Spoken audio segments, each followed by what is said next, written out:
I've been having some problems with my backup assist sensors on the 2007 Dodge Durango.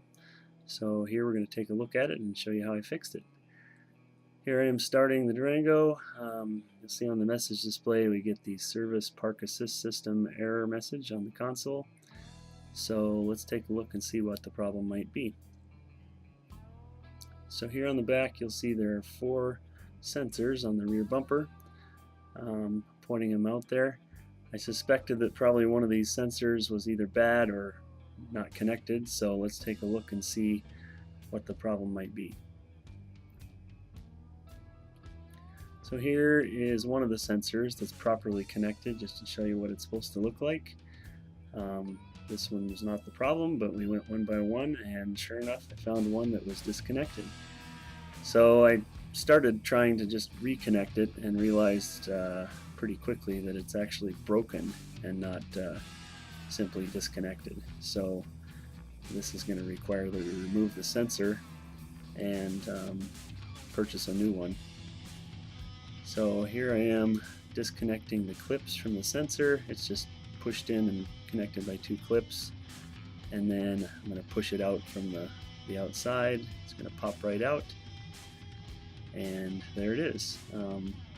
3-prong connector, looks pretty simple. So I ordered another one, and since I realized that the plug actually broke off of the sensor, I realized that there's still part of the plug inside this connector right here. So there's a little red connector you'll see that actually locks the 2 plugs together. So I'm trying to kind of pry that red plug out and pry it out with a screwdriver. That didn't work so well. So you'll see right here we're using some needle nose pliers, and if you get that red clip out like that, it should pull right out, and there you go.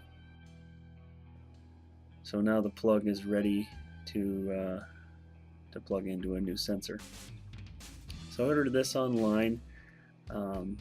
This is a new sensor. Came in a box. Looks pretty much exactly like the original one.